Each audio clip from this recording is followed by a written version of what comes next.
જમીન હોય જે નિષ્ફળ હોય જેમાં કોઈ ઉગી શકતું ના હોય ત્યાં આપણે ઉદ્યોગનો વિકાસ કરીને આપણા દેશનો થોડો આર્થિક વિકાસ કરીએ જેનાથી આપણો દેશ થોડો આગળ આવે.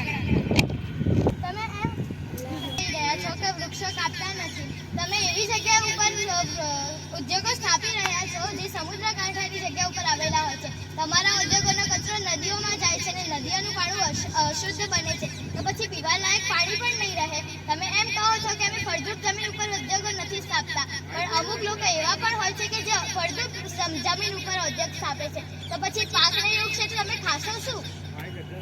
પાણીના કચરાને પ્યુરિફાય કરીને પણ પી શકીએ છીએ અને તેનાથી આપણું પાણી પણ શુદ્ધ થઈ શકે છે. તમે જે પાણીને પ્યુરિફાય કરીને વાપરો છો તે જ પાણીમાં કેટલાક વન્યજીવો પણ રહેલા હોય છે, તેમાંથી કેટલાક વન્યજીવો વિલુપ્ત પણ થઈ જાય છે કારણ કે તમે પાણીને દૂષિત કરો છો. ઘણા ફાયદા થાય છે અને ઉપયોગો કરવા માટે થોડા અંશે આપણે જંગલોનો કાપ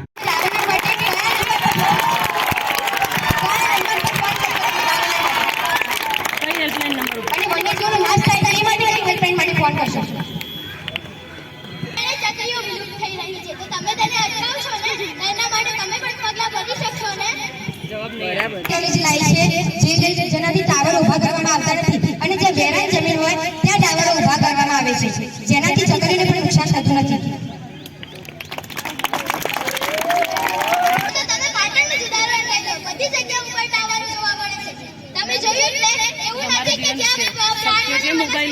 તમે રહી શકશો એવું એવી જગ્યાએ તમે લગાવી શકો છો, એવું નહીં કે જ્યાં બધી જ વસ્તુઓ તમે ત્યાં જ લગાવો છો. ગાડીઓ જે ઉદ્યોગિક વિકાસ સ્થાપી છે તેનાથી જે ડીઝલ અને પેટ્રોલના જે ધુમાડા થાય છે તેના માટે કોણ આધારી છે? પ્રદૂષિત હવા કાર્બન ઉત્પન્ન થાય છે તેને પ્યુરિફાય કરવા ઘણા દેશો હવા પ્યુરિફાયર નામની કેટલી ફેક્ટરીઓ ખોલેલી છે જેમાં હવા જાય છે ત્યારે તેને ફિલ્ટર કરીને કાર્બનના રજકણો ને પથ્થરોમાં ફેરવીને તેને જમીનમાં ભેળવવામાં આવે છે અને જે શુદ્ધ હવા હતી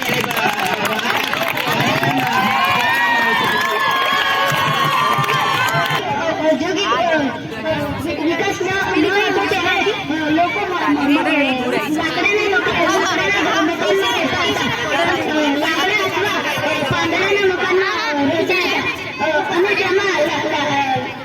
લાકડા સળગે ત્યારે તેમનું ઘણું નુકસાન થતું હતું અને અત્યારે ઔદ્યોગિક વિકાસના કારણે સિમેન્ટના મકાનો બની રહ્યા છે. તેથી આપણને એલપીજી ગેસ તો તમે ધુમાડાના કારણે જે આકાશમાં ઓઝોન હોય છે તેમાં છિદ્રો પડી જાય છે અને તેના કારણે બહારના દેશોમાં બહાર રમતો રમાય છે તેને રમત રમતી વખતે તેમના લોકોને તેને બસ કરવામાં આવે છે. જો તમે હવા પાણી અને ખોરાકને નુકસાન કરશો તો જીવશો કેવી રીતે? પાણી અને ખોરાક વગર એવું નથી કે જીવન શક્ય જ નથી. પણ અમે એવું કહેવા માંગીએ છીએ કે હવા પાણી અને ખોરાક સિવાય માનવીની બીજી ઘણી બધી જરૂરિયાત છે અને એનાથી જ માણસ એને જીવન જીવી શકે.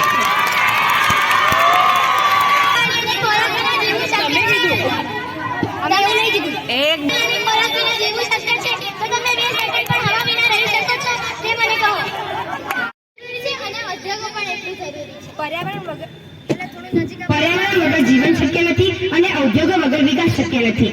તેથી આપણે જે બે જગ્યાએ વૃક્ષો કાપીએ છીએ ઉદ્યોગને લગતા ત્યાં બીજી જગ્યાએ 4 વૃક્ષો વધુ વાવીએ અને દેશનો વિકાસ કરીએ અને પર્યાવરણનું પણ જતન અને રક્ષણ કરીએ.